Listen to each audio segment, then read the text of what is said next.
Well, good afternoon, everyone. Welcome to the House Committee on Government Operations and Military Affairs. It's Friday afternoon, April 21st, and we're here to take a little bit more testimony on S32, and pleased to have the Deputy Secretary of State with us. So please introduce yourself for the record, and love to hear your thoughts about the bill and response to some of the conversation we've been having so far.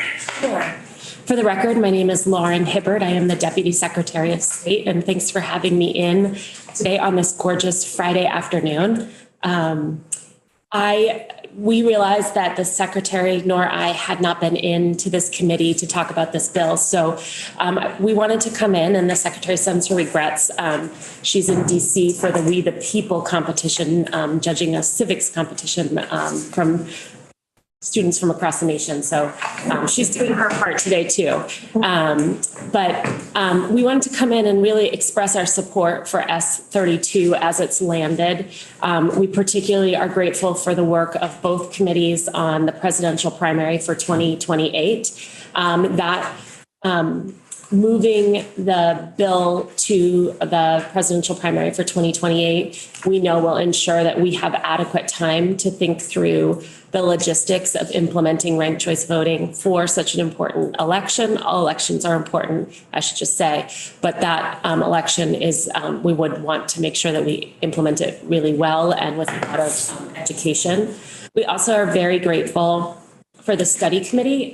We think that that will be able, through the study committee, we'll be able to really flesh out a lot of details that need to be added to the statute next session. So when we're talking about things, and I've been watching your conversation on this topic, when we're talking about things like transporting ballots from hand count towns, we really see that as the work of the study committee over the summer, and then a strong recommendation back to this committee of jurisdiction and the Senate committee of jurisdiction on the logistics of how that should function, and then that we would want to propose statutory language so that it is in the law how we handle hand count towns when we implement ranked choice voting for an election.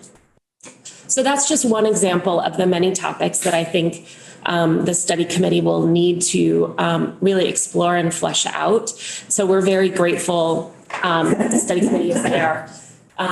One of the biggest things that we know will need to happen is discussion about voter education and planning for voter education. So we're hopeful that the study committee will be able to get into that topic as well.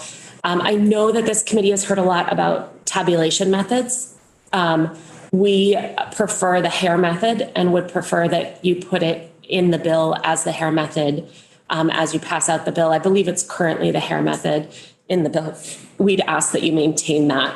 The reason really is twofold. One, if that decision is deferred to the study committee, we will get into the same space as your committee has gotten into of really debating the positives and downsides of both methods. And we would prefer to get into the implementation. How are we going to get this to function in Vermont and have the tabulation method resolved?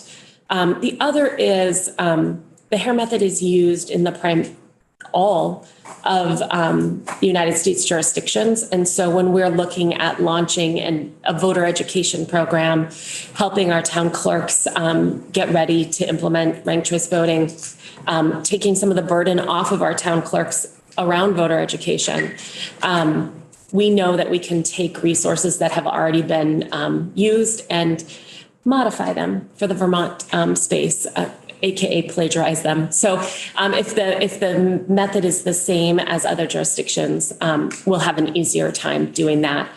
And the only other piece of the bill that we did testify about on the Senate side was the local option and how a local community decides to go to ranked choice voting. It was our opinion, and still is our opinion, that the voters should be the ones who make that decision, that it should be a vote of the voters, whether it's in open town meeting or Australian ballot, but that will be, and the rationale for why we think it should be the voters and not the select board is two reasons. One, this is a substantial change to voting in a community, whether it's on the local level, the state level, or the federal level. But also we think that that will help in and of itself do voter education, because there will be a ballot initiative or a floor question, and the communities can really debate and talk about if it's the right fit for them, and voters will be able to participate in that decision. So we did testify about that on the Senate side. The Senate wanted to add the option of the select board. We talked a lot about what would happen if the select board chose to go for ranked choice voting, and then the voters withdrew that option. If you continue to keep the select board as a triggering vote for moving to a ranked choice election, then we do really support that the voters are the only ones who can change it back to the traditional past the post. So those are our high-level thoughts on the bill, and we're really grateful for the work that your committee has done so far on it, and we're happy to answer any questions you might have.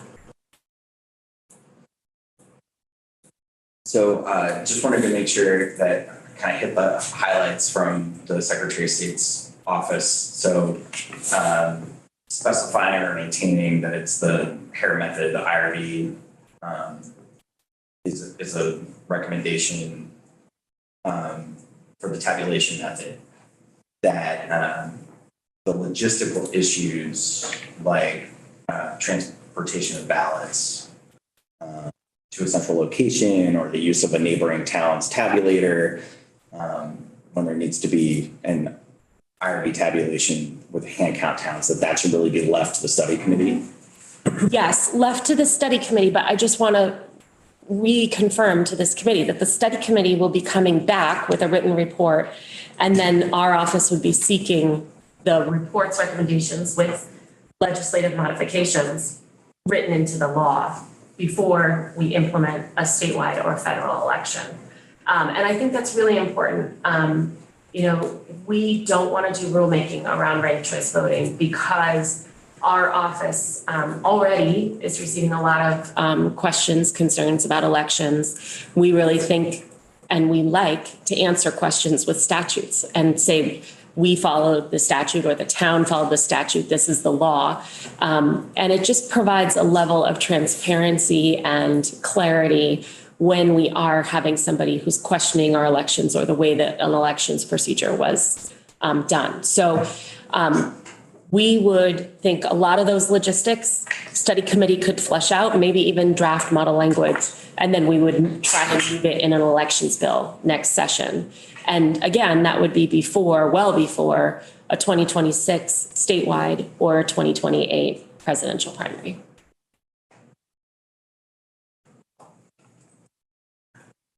And then the one area that it sounds like didn't make it into the Senate bill, but that's a recommendation that we might consider changing, would be to narrow the paths to for a community to do the municipal opt-in for local elections. So am I understanding it correctly that your testimony is that the preference from the Secretary of State's office would be that the voters decide to do the municipal opt-in, and not to have it could be the legislative body of the municipality or the voters, and there's kind of these multiple paths. Yes, and that was our strong preference on the Senate side too. And, I don't want to come here saying we didn't get our way on the Senate side. That's not what happened. But the Senate side was concerned, and just to be really transparent about why they put the legislative body in, was they saw if it had to wait for an annual meeting or Australian by floor or Australian, that would extend the timeline out before it could be implemented. So they wanted the legislative body to make the decision. So let's say Montpelier, my town, the city council could vote to move to ranked choice this summer and have it implemented for next election cycle, in a way that if they had to wait for a town meeting, maybe that would take a longer period of time.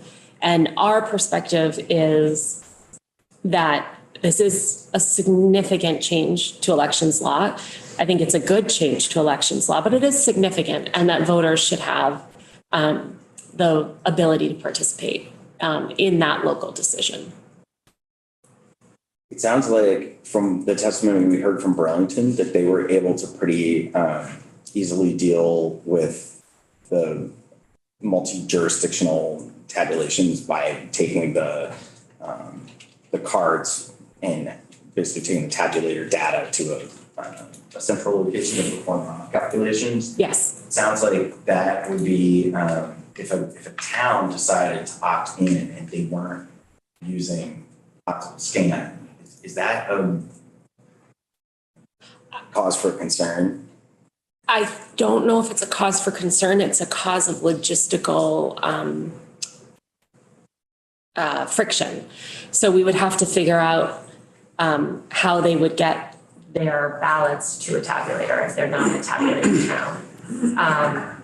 And I haven't done an analysis. I don't think we have done an analysis of which towns are non-tabulator towns that would be likely to move to ranked choice. But we would have to figure that out. And, I think that's part of the study committee's work as well. Like there is an option, every town could have a tabulator at a cost. And, that may be something that the study committee contemplates and thinks about.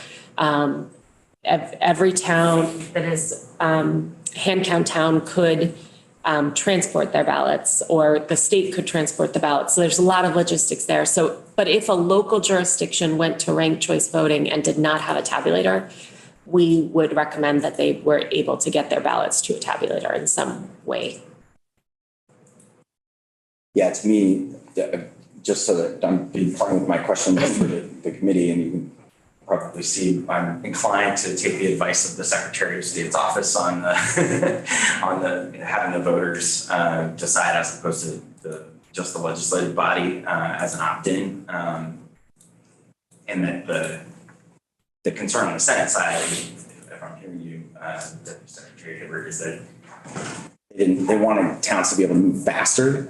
Yes. For me, the voter education and figuring out the logistical pieces are reasons to maybe say, it wouldn't be so bad if the voters decided and then it gave that extra election cycle. That's probably one of the bigger questions that we have to answer before we move the bill out. Representative Waters. Thank you. Why would they want to move faster? Why would they? I think there's Why would a town want to move faster? Just because they're excited? I think there's a lot of excitement. Oh, okay. And before this bill, what this bill is doing is removing this decision from the charter change process, which is very slow comparatively. Yeah. So I think this is an upgrade from the charter change process. It's sort of the intermediate to have the voters decide as opposed to the legislative body. But I think the senators, and I'm sure that they would want to talk to you about it too. I don't want to speak for them, but I think they wanted towns to be able to move quickly.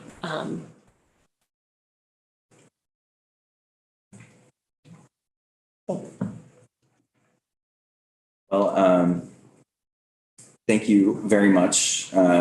Just for our folks who I know had another meeting, Deputy Secretary Hibbert had testified on a couple of pretty key aspects, and we're just kind of talking a little bit about the municipal opt-in, is where we've had a few questions.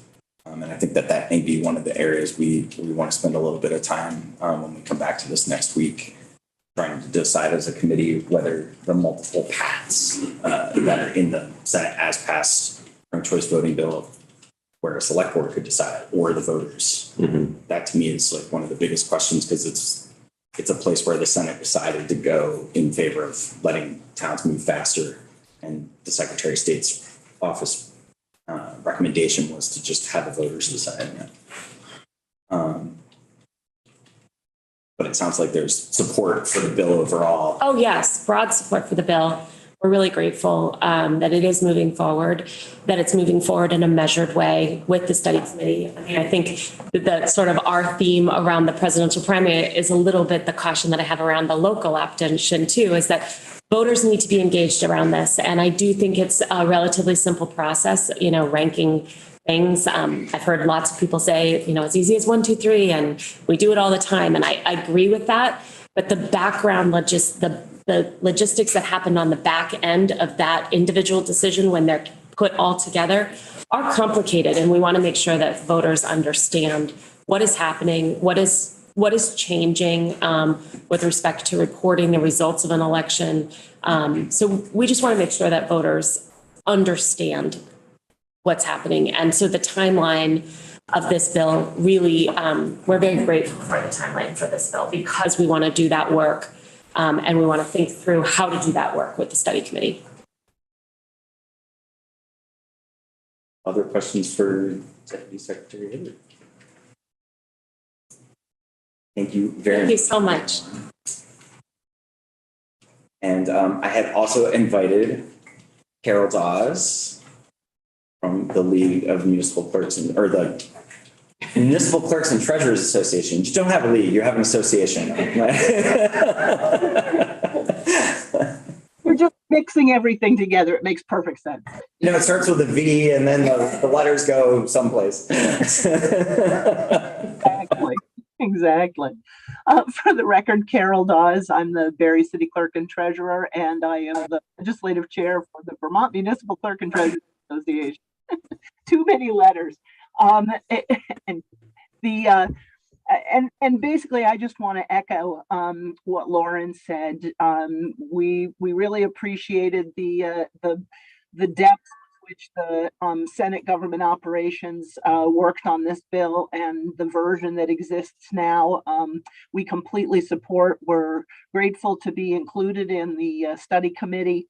It calls for 3 members to be designated, 3 clerks to be designated, and we particularly wanted to make sure that it was a broad representation of clerks, so different sizes of communities. We want to make sure that we have at least 1 hand count town involved, so we can talk through the logistics associated with that. So we're thrilled to be involved in the study committee, and we're looking forward to putting the policies, procedures in place for the presidential election in 28. So I don't have anything else to add, but would be happy to answer any questions. Representative Marwicki has a question. Hi, Carol. How are you? Good. How about you? Good.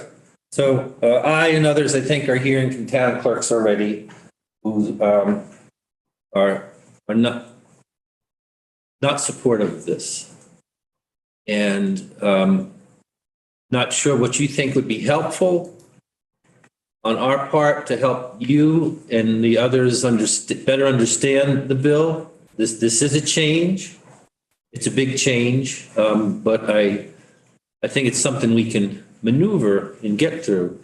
But if you have any suggestions in the realm of education that we haven't done yet or need to for the town clerks, I think that would be something that would be helpful moving forward. I think certainly there will be things that come out of the study committee when they talk about procedures, when they talk about education. Education is a major part of the bill and will be addressed to the Secretary of State's office. Certainly the association will play a big part in that. You said it's a change, and it's a big change, and we all are creatures of habit, and we resist change. So I actually, when this bill was first introduced, did a sort of informal survey through the membership, and said the ranked choice voting. I said to them, let's not talk about whether ranked choice voting is the right thing to do or not. Let's work under the assumption that it is going to happen, because I firmly believe it is going to happen. So what are our concerns? And the concerns were timing, because at that point in time, they were talking about rolling it out next year. The concerns were both education for election workers and clerks, and also for the public. And when we told clerks that we were going to work to address those issues, there was a higher comfort level. Not universal comfort, because it is something new. And I think that if we continue to inform clerks that we're going to make sure that when it rolls out, it is very solidly grounded in process, in education. To me, voter education is the number one priority. So education, process, support through the Secretary of State's office, those are going to be the most important things to assure clerks that that's coming down the pike. Thank you, Carol. Carol, did your association take a position on having the legislative body, the select board, city council vote to adopt the municipal opt-in for ranked choice voting versus having it go to the voters in every case? We did not take a position on that. I was in Senate for some of the discussion, and I understand that their interest in having it be available on the local level at the earliest possible opportunity, and that would involve having the select board make a decision if they were interested in rolling it out for next March, as an example.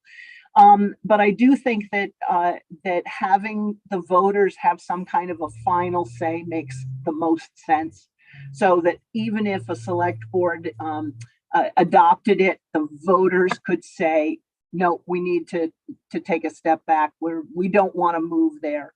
Or the voters also have the opportunity to say, yes, we want to move forward. So I think having the voters have both the opportunity to opt in and the exclusive opportunity to opt out makes the most sense. I guess an alternative way to satisfy my concern, and I don't think it's addressed in the bill, it would be to say that if you want to opt in for this next town meeting day, especially via the select board or the municipal legislative body making the decision, that you have to be a town that already has tabulators that are able to do it. And I don't think that's explicitly addressed in the bill. It's one of my concerns is that a hand count town could theoretically decide that they were going to move to ranked choice voting and then not really necessarily have the means to perform the runoff tabulation if they end up with that kind of a case. And I just want to make sure that doesn't happen. Yeah, no, I think for sort of the anybody interested in starting this process this coming March, which is a very quick time, having them required to use a tabulator makes perfect sense. I don't even know how you would hand count ranked choice voting. I think we heard loud and clear from multiple folks that it would be very challenging. Representative Chase has a question. Clarification, are you suggesting that only if they've got a tabulator, that would be the only way that the select board could opt in, or that would be the only way that the town could opt in at all? Yeah, I think at all. So that if they decided, so I think what we want to talk about and think about over the weekend and when we come back to this next week, I think the real question that I have is towns who decide to opt in, they should have to have a plan for a tabulator. And then it's for towns that don't already use tabulators, it would really be on them to, adopt a tabulator and change their method. And it's already in the bill that it's only towns that already vote by Australian ballot. So that part's covered. But then there's that further question of like, okay, well, there are still towns that vote by Australian ballot, but they're hand count towns. I think we need to take the next step and say, if you do adopt this, you have to use the tabulator. And until such time as you actually have a tabulator, you have to hold off on using ranked choice voting in your local elections. And the way the law is right now is that towns, the boards of civil authority of towns, can vote to move to tabulators, regardless of how many are on their voter checklist. If they have at least 1,000 on their checklist, they're a tabulator town anyway for general elections. They're not required to use them for local elections, but they at least have them. So it's the towns that are under 1,000 on their checklist, but yet made the decision to move to tabulators that would be impacted. My understanding is there's about 100 of those towns. Yeah, so that's those 100 towns. I just want to make sure I doubt that very many of those hand count towns would be the first folks to decide to move to ranked choice voting, but I just want to make sure we're not creating a weird window into getting themselves into a place where they're like, yes, we're doing this ranked choice voting, but we don't have the equipment and the logistical means to actually perform the tabulation. So I think that'll be a pretty easy hole for us to close in the bill, unless I'm completely missing something. Representative Boyd, do you have a question? I'm just thinking, so these towns, like say, like I represent Waterville, for example, small town, small voter turnout too. But say for some reason they are super interested, and they also hand count, forgot to mention that. Say that they're super interested in changing to ranked choice voting, they would need to get a tabulator, or could they use, say, Cambridge's tabulator? So that's a good point. So they would need to use a tabulator to perform the calculation. They might not necessarily need to have a tabulator themselves. Yeah. But then they would have to logistically figure out, how do we securely transport ballots to the place, or take the tabulator to them. And that's the kind of logistics for the presidential primary that the bill says the study committee is going to work that out. And we've got until 2028 to figure it out. Mm-hmm. But the more immediate consideration is towns that want to do ranked choice voting for like the next March election, that they would need to figure these things out. And it might be that we need them to wait until the study committee sort of figured this out for the broader statewide, so that everybody's doing the same thing. Does that make sense? Yeah. We did hear that they can add a scanner in a remote town and then use the computer processing power of a town with the tabulator. I forget who it was that said that, but somebody did. I'm not sure that was somebody with total familiarity. That may have been one of either the gentleman from Utah or the gentleman from Colorado who were here from Fair Vote. They're not totally familiar with all the intricacies of the Vermont system. If I'm remembering right, I think it was one of them that had mentioned that idea of having a scanner, and then.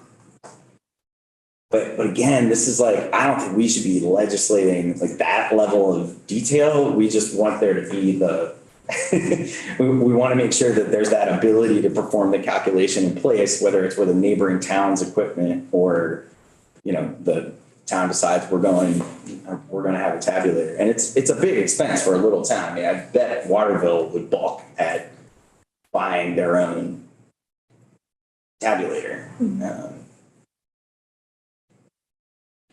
But they also, again, in reality here, they're probably not going to be a town that says, yeah, we're doing this for our next election. I just want to make sure we're belt and suspenders on this bill. Yeah, go ahead, Representative Nugent. I guess I'm just wondering, are we trying to tell, would we be trying to tell towns that they definitely could not do hand counting if they wanted to do ranked choice voting, or could we possibly leave it up to them? From what I understand, it's not impossible. It's just might be more time consuming. Great question. I feel pretty strongly, and I want to ask the Secretary of State's office to comment on this. And I don't know if you have an answer right now, Deputy Secretary Hibbert, but my impression is that to have confidence and make people feel like this was done right, we should have everybody doing it the same way with a tabulator. So if you're doing a ranked choice election, it should be done with the tabulator. That's my opinion. This is the committee's decision, but I don't know if the Secretary of State has a. Again, Lauren Hibbert for the record. Yes, that's our understanding as well, is that all ranked choice voting really should be done under a tabulator, particularly because you have to rerun it. And sometimes it could be multiple runs. So it's fairly complicated, and the tabulator is programmed to be able to do that math really quickly, very fast, and is tested extensively before the election to make sure that it's programmed the right way and the ballot style is correct so that it all works together in concert. And that is just a faster and more dependable result. And just anecdotally, even with our current voting structure, our hand count towns have a little bit more margin of error than our tabulator towns. We don't have error in our tabulator towns, and we do have error in our hand count towns. And that's data from the audits. Yes. Yeah. Representative Higley. Yeah, and maybe Deputy Secretary could tell us too, there used to be quite a bit of HAVA money available for tabulators, and I don't know if there still is or not. We do use HAVA money for tabulators and to support towns purchasing. And that is one of the things that the study committee needs to think about, of if there is still enough remaining money in the HAVA fund for that, and whether that's the best use of the HAVA money. It may be that the study committee comes back and says, yes, it is, and that's how we should do it. It may be that we come back and say we need a general fund allocation to support the purchase of tabulators for those 100 towns. Or it may be that we come back and say we need to have a standing contract with law enforcement to transport votes from one town to an adjoining town with a tabulator or to a central location, either a county seat or Montpelier. There's a lot of variations there and all have costs and benefits, both fiscal and integrity. I think that the delay for the presidential primary implementation of ranked choice voting to 2028, the study committee makes a lot of sense. And that the real remaining question for me is what parameters do we want to put on a pre-2028 municipal opt-in? And I'm wondering if the committee has a sense, folks right now, of support for allowing towns to move forward if they want to do that for their local elections, if they already have a tabulator or can develop a plan prior to the election, with, approved by the elections division to use a tabulator in the event of an IRV runoff. Representative Ango. Thank you. I have one comment on that, and that's that I would not want to see towns allowed before the results of the study came back. Anytime.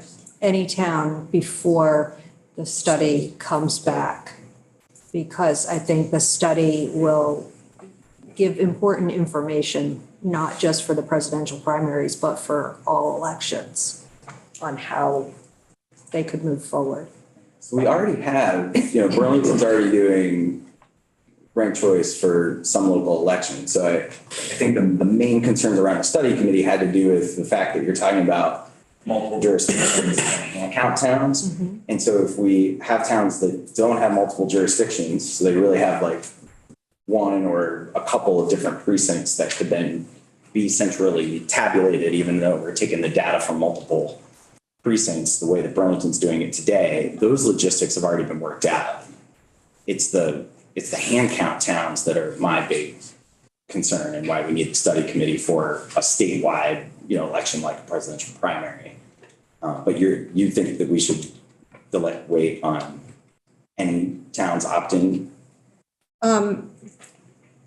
Correct me if I'm wrong, but Burlington comes to us with a charter change to do ranked choice voting, correct? So this would just blanket say to the other towns that are ready to do it or think they're ready to do it, you don't have to do a charter change. We're just going to let you do it because we're passing this law.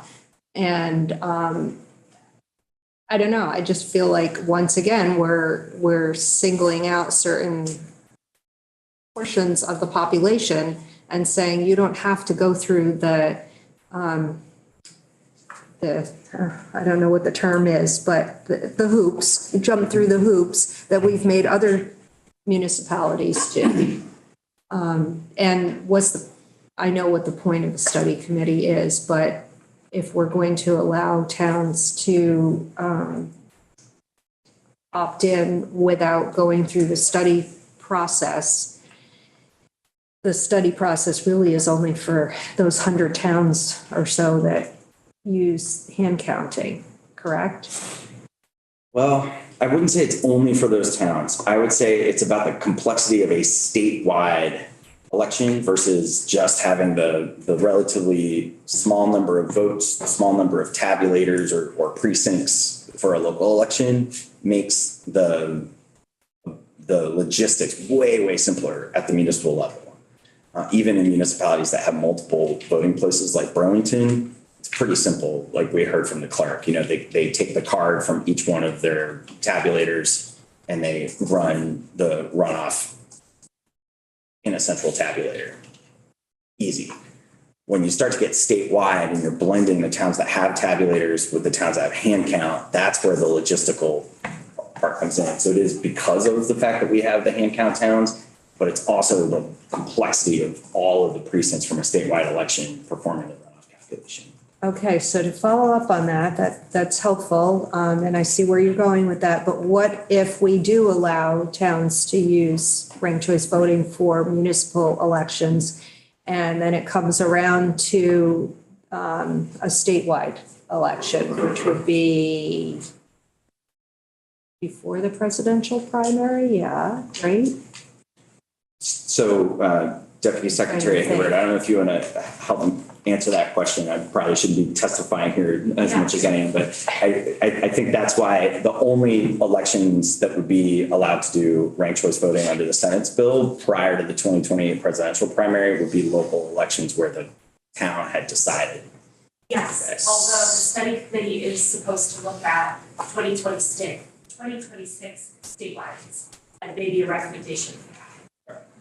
So I guess that was my question. So in 2026, if a town has already successfully used ranked choice voting for their municipal elections, would they be allowed to just do so for their statewide elections? But what if other towns aren't yet up to speed? Do we allow some to use RCV and others not for statewide elections? It's a great question. No, a race would have to be uniform across the state. Okay. So it would have to be the entire race is ranked choice voting, or the entire race is not. So it would be really difficult to get the entire state, all municipalities on board by the 2026 election. I think I don't want to get ahead of the study committee, but I think the study committee really needs to flesh that out of what would need to happen before the 2026, let's say, governor's race, if that was the one statewide, or let's say Secretary of State, since Secretary of State, the 2026 Secretary of State race, in that race, if whoever was running for Secretary of State, that entire race would be counted in the RCV method. So the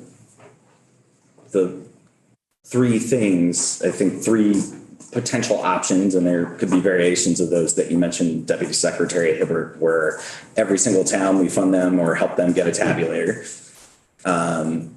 Or we have ballots securely transported to a county seat, for instance, and we contract with law enforcement to do that.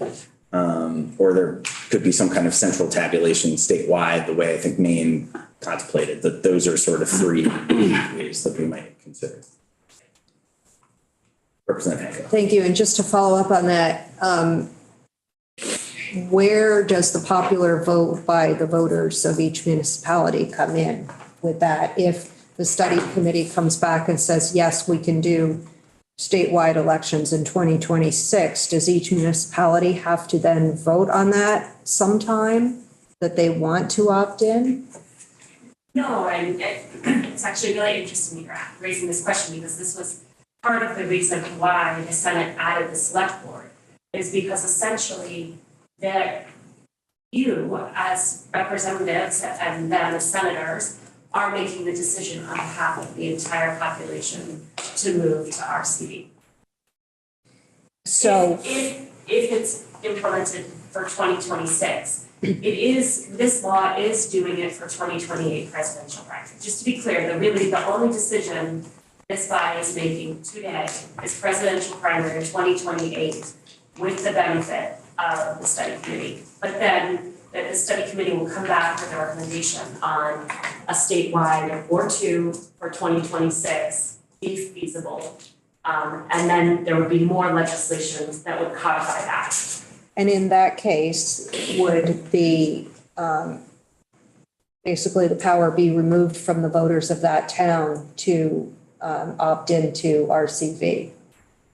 Would the voters have to or not? If that were, if further legislation acted on the recommendations of the study committee for 2026 for a statewide election being ranked choice voting, would the voters of a town not then have to vote on? They would not have to vote on whether the state is doing the statewide race, the Secretary of State's race, as an RCV race. But they still would have the power and full autonomy to do their local election in that by item. I don't like that. Sorry. Thank you. And we already, I mean, just to be clear, we already have a big difference in terms of the way people vote in local elections and the way people vote in statewide elections today.